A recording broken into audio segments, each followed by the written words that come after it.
Okay guys, I'm finally gonna take you on that tour of Magix I promised. I did originally make this map for the layout, but it just looks so lame, there was no way I could stare at it for a whole video. Luckily, my partner makes tons of maps for D&D, so I just used the same program he uses to make a new map that I think is much better.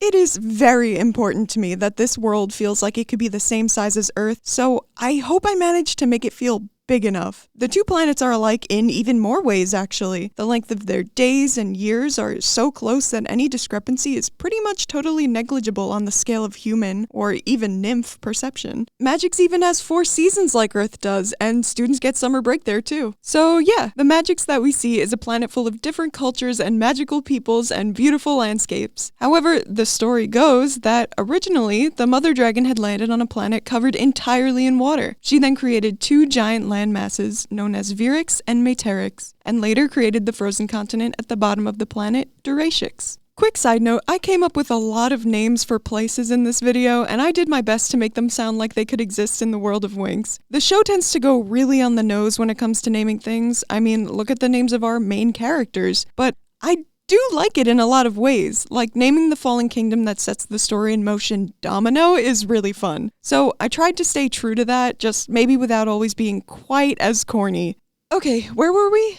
The mother dragon, she saw great beauty in the world she had come to call home, and in order to show her appreciation for its natural wonders, she created a frozen continent at the bottom of the world, which caused the sea levels to fall, revealing many islands, big and small, from beneath the water. Up here we can see a little island called Lightrock, which would go on to become the home of the Lightrock monks, who dedicate their lives to nature and tend to a rehabilitation center on the island called the Lightrock Center for Hope. And down here we see another one of these islands that was also a massive, very active volcano, making the land here quite dangerous.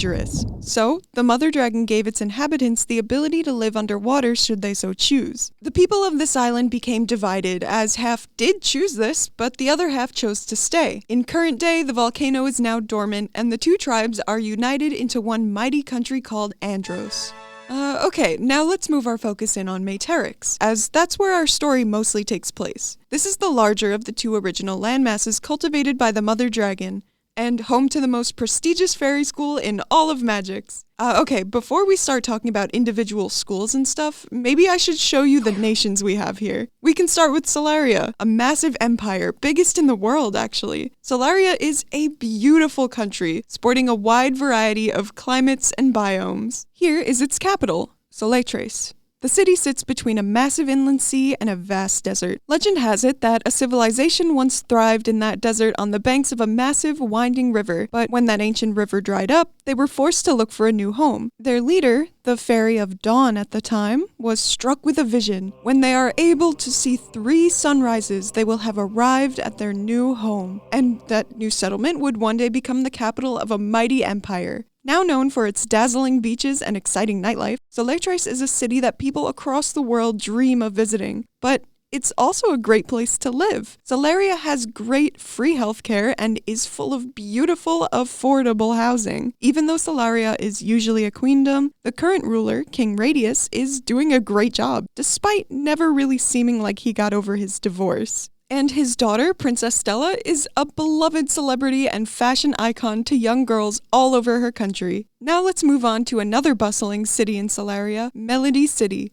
Melody is an epicenter for all things art and music. It's also home to several major amphitheaters and coliseums for plays and concerts. This is where Musa and Darcy are from. Musa grew up mesmerized by the performance around every corner, and it's where her mother used to perform for sold-out crowds. After her mom's passing, Musa and her father moved to Yuan Village, a quiet farming town located in the delta of the Orium River. There are a lot of villages in this area, but they usually have quite a bit of farmland and water between them. Quite the big adjustment for a city girl like Musa. While much of the fashion and architecture of Melody is similar to that of China today, the villages in the Orium Delta lean much more traditional. I also got yuan from the Chinese word for far, by the way. Moving north from the coast, we come to another town in Solaria. You may have heard of this one. It's called Linphea, and it's actually home to a holy site. The sacred garden of Linphea is said to be the exact place where the mother dragon first landed on Magix, in search of somewhere to have her baby.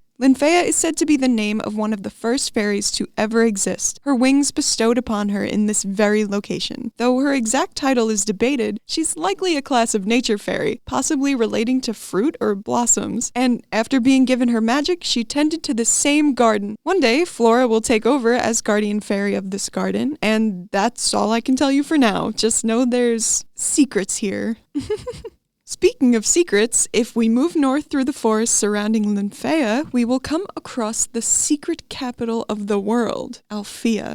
Not the secret capital of the world, but the secret capital of the world. This college for fairies is situated in a huge, beautiful piece of land where all of its students dorm, and staff are provided the option of on-campus living as well, in their own collection of townhouses. Alfea also has amenities such as several training gyms and arenas, a massive theater for performing arts, an on-site medical facility with expert physicians, and an extensive collection of magical literature of all kinds in the colossal library tower. At the school, students will learn their fairy title if they haven't already, and then begin the long journey of mastering their powers and reaching Enchantix. There are 2 other schools along the shoreline of this bay. Let's start with Cloud Tower. Just past the border of Solaria into another country I have yet to name, a school looms ominously at the edge of a 60-foot cliff above the water. Cloud Tower, College of Witchcraft, is a vertically oriented school building that reaches up into the sky a seemingly impossible number of stories. It is said that in order to access different parts of the school, witches would fly in on broomsticks, but this is outdated. Now most witches can fly unassisted, and there's a giant elevator for the ones that can't anyways. Here, students will choose their witch focus and come to understand this magical connection to their world. Those who choose to practice witchcraft on Magix are usually not looked upon favorably by the general public, so some do choose to call themselves by other names. The majority of students are girls, as well as the majority who choose to continue calling themselves witches. Some men still do, but many call themselves sorcerers or warlocks or wizards or something. Across the bay is our third of the big 3 schools, Red Fountain. Basically a military academy, it is also a co-ed school, though the student populace seems to lean primarily male. It seems like they just have a harder time learning magic for some reason. Strange indeed. Anyways, Red Fountain doesn't just train these fine students to fight, it also gives them opportunities to provide humanitarian aid, train magical beasts, and work alongside a team. There are many paths a Red Fountain alum may take in life, some more glamorous, almost like being a superhero, but some less so, like just being a simple guard. Having the future soldiers of nations all over the world training in the same classes, making lifelong friends, and learning to solve problems together has done wonders for global peace in many ways. Some of the most respected and crucial defenses in the world retain graduates of this school, and I don't just mean militaries.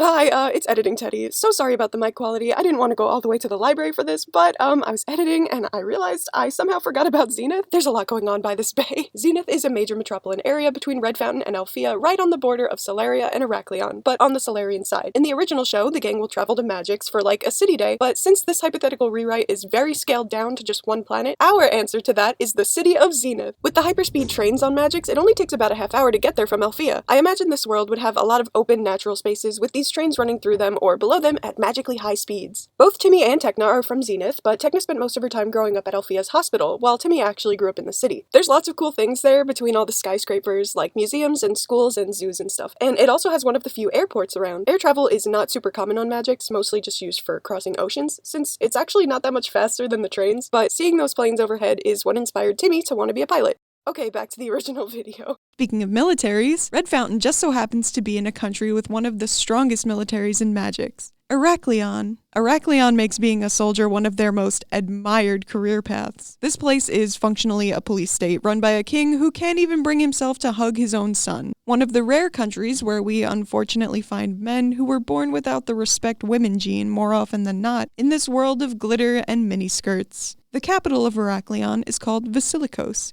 which I named so long ago now that I can't seem to remember how I came up with it. It was definitely after spending like a half hour on Google Translate though. Maybe a combination of the Latin word valens, meaning strong, and something else I can't remember. Theories welcome.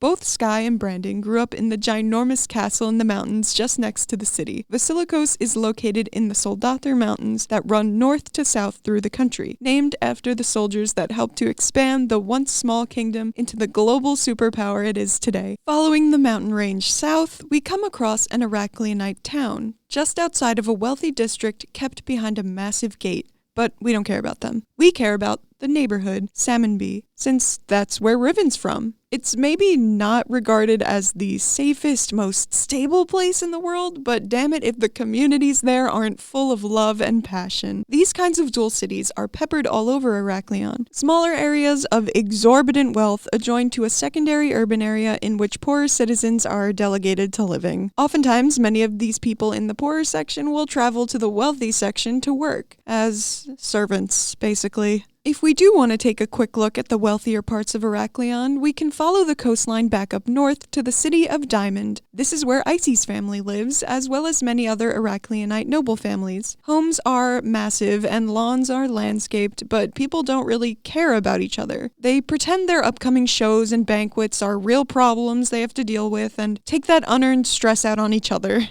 Let's move on. Continuing north, suddenly the landscape becomes dense forest, and the mountains grow and grow. Nobody travels this far north anymore, not since the fall. Once this had been the great land of Dominoe, but now the landscape is just covered in a thick blanket of snow. A mighty hearth once kept a piece of fire gifted to the original people by the great dragon herself. And this fire was able to provide a magical warmth that kept the whole capital city temperate. The capital city of Sparks, where Bloom was born long ago, and where her biological family died. Soon followed by the rest of her people, both in the capital city and in the rest of the country, where other cities and towns had been sustaining themselves on pieces of the same magical fire. Places that were once gifts of warmth were now brought down to nothing but a pile of frosted ruin. A whole country wiped out.